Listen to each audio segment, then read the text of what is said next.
तो आप सभी का स्वागत है आपके अपने चैनल मनोज स्टडी मैन। तो दोस्तों आज हम बात करेंगे नॉर्मलाइजेशन के ऊपर कि नॉर्मलाइजेशन जो है कैसे और क्यों ज़रूरी है। तो देखिए दोस्तों जो नॉर्मलाइजेशन है वो क्या है और कैसे होता है, इस बात को हम समझेंगे। जब एक समान पद या परीक्षण के लिए आयोजित परीक्षा में प्रश्न पत्रों का स्तर अलग अलग होता है, ठीक है।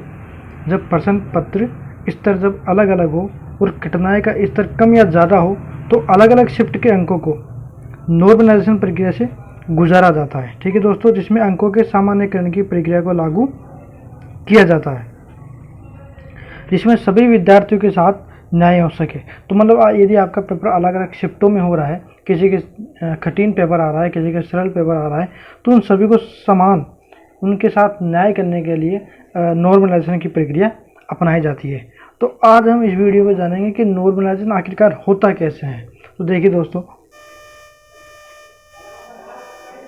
रीट 2022 में जो नॉर्मलाइजेशन जो होगा वो कैसे होगा। देखिए कि मान लीजिए कि रीट 2022 की शिफ्ट 1 के उम्मीदवार, मान लीजिए कि जो रीट 2022 का जो 23 तारीख को पेपर हुआ था, उनके कुछ उम्मीदवार देखिए 5 जो स्टूडेंट है उनके जो नंबर आ रहे हैं, जो किसी के 100 आ रहे हैं, ठीक है, उसके बाद किसी के 80 आ रहे हैं, उसके बाद किसी के 90 आ रहे हैं, उसके बाद किसी के 75 और उसके बाद किसी के मान लीजिए 85 अंक आ रहे हैं, ठीक है।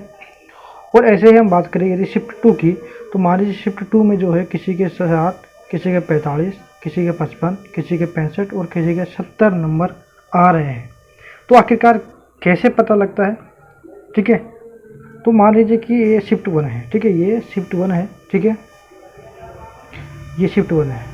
अब शिफ्ट 1 के जो 5 स्टूडेंट को हमने लिया, तो एक स्टूडेंट के 100 नंबर, ठीक है, एक के 80, एक के 90, एक के 85 और एक के 75।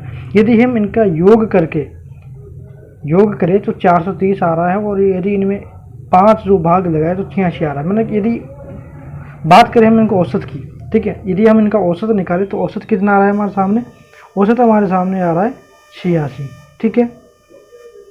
उसके बाद बात करें हम लेवल शिफ्ट 2 की, तो शिफ्ट 2 में जो औसत हमारे सामने आ रहा है वो आ रहा है 59, ठीक है, 59। और यदि पहली शिफ्ट का औसत 86 अंक है, ठीक है, पहली शिफ्ट का औसत कितना है, 86 अंक है, और दूसरी शिफ्ट का जो औसत अंक है वो 59 अंक है। तो इस आधार पर दोनों का जो औसत अंतर है, ठीक है, दोनों शिफ्ट का औसत अंतर कितना आया, 27 आया, ठीक है। मतलब पेपर किस पारी का हार्ड था, नॉर्मल, ठीक है। सेकंड जो पेपर था सेकंड शिफ्ट का वो पेपर हार्ड था, तभी तो जो औसत अंक है वो 59 आ रहे हैं, ठीक है। तो दोनों में जो डिफरेंट आ रहा है वो 27 का आ रहा है, ठीक है। इस अंतर को कम अंक वाली शिफ्ट के स्टूडेंट के नंबर में जोड़ दिया जाता है। तो मतलब जो ये 27 नंबर जो जुड़ेंगे वो किस में जुड़ेंगे, सेकंड शिफ्ट में, ठीक है, सेकंड शिफ्ट में नंबर जुड़ेंगे। और जैसे कम अंक वाले शिफ्ट के स्टूडेंट के नंबर में, जैसे जिसके 65 अंक आए थे, मान लीजिए किसी के 65 अंक थे, तो उनके कितने हो जाएंगे, 65 औसत 27 92 अंक हो जाएंगे, ठीक है। जबकि लेवल जो फर्स्ट में जो औसत था वो कितना था, 86 था, ठीक है। तो इस प्रकार से नॉर्मलाइजेशन की प्रक्रिया अपनाई जाती है, ठीक है। औसत निकाला जाता है और फिर उसको ऊपर नीचे करके, ठीक है, कम या ज़्यादा करके उनको नॉर्मलाइजेशन किया जाता है। आप जो एक बात ध्यान में रख लीजिए कि जो है सभी भर्तियों में नॉर्मलाइजेशन करने का अलग अलग तरीका होता है। बोर्ड अपने तरीके से नॉर्मलाइजेशन करता है। मान लीजिए कि माध्यमिक शिक्षा बोर्ड है, एक कर्मचारी चयन बोर्ड है, तो ये अलग अलग तरीके से ये अपने अपने हिसाब से नॉर्मलाइजेशन करते हैं। हमने जो रीट 2022 का उदाहरण लिया है, जरूरी नहीं कि रीट 2022 में ऐसे ही नॉर्मलाइजेशन होगा। हमने एक अपने तरीके से, हमारे तरीके से, ठीक है, हमारी विधि से जो आपको बताया है, ज़रूरी है कि ये नॉर्मलाइजेशन की प्रक्रिया अपनाई जाए या नहीं, ठीक है। तो ये कोई ज़रूरी नहीं है कि यही तरीका अपनाया जाए, हर एक बोर्ड का अपना अपना तरीका होता है। तो अब हम बात कर लेते हैं कि आखिरकार यदि नॉर्मलाइजेशन होता है, मान लीजिए कि नॉर्मलाइजेशन की प्रक्रिया अपनाई जाती है, तो किन स्टूडेंट को फ़ायदा मिल सकता है, तो हम उसके ऊपर भी बात करेंगे, ठीक है।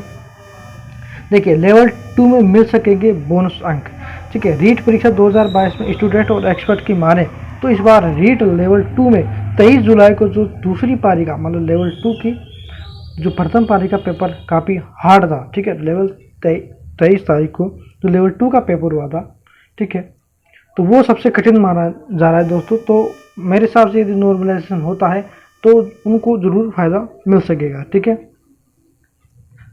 रीट 2022 में लेवल 2 में किन पर्सनों में मिलेंगे बोनस अंक, आपको बता दें। मान लीजिए यदि बोनस अंक भी आपको मिलते हैं क्या, तो रीट लेवल 2 में 4% तो है साइकोलॉजी में, और एस के है कुछ पर्सन। तो इस तरह से 9-10% बन रहे हैं, और 9-10% ऐसे हैं जिनके हर शिक्षा की लगभग 2-2 को 3-3, मतलब कोई अलग अलग आंसर बता रहे हैं सभी, जितने भी जो कोचिंग वाले हैं या टीचर हैं। तो इस पर आपत्तियां दर्ज होगी और बोनस मिल सकते हैं। तो मेरे हिसाब से 9-10 क्वेश्चन ऐसे हैं जिन पर बोनस भी मिल सकता है। तो ये था हमारा दोस्तों वीडियो। यदि आपको वीडियो पसंद आया हो, हमारी दी जानकारी सटीक यदि आपको पसंद आई हो, तो प्लीज़ वीडियो को लाइक कर दीजिए। और चैनल पर यदि फर्स्ट बार है और ऐसे ही खबरें, ऐसे ही न्यूज़ सबसे पहले पाना चाहते हैं, तो प्लीज़ चैनल को सब्सक्राइब कर दीजिए। और मिलते हैं ऐसे ही नए वीडियो के साथ, तब तक के लिए धन्यवाद।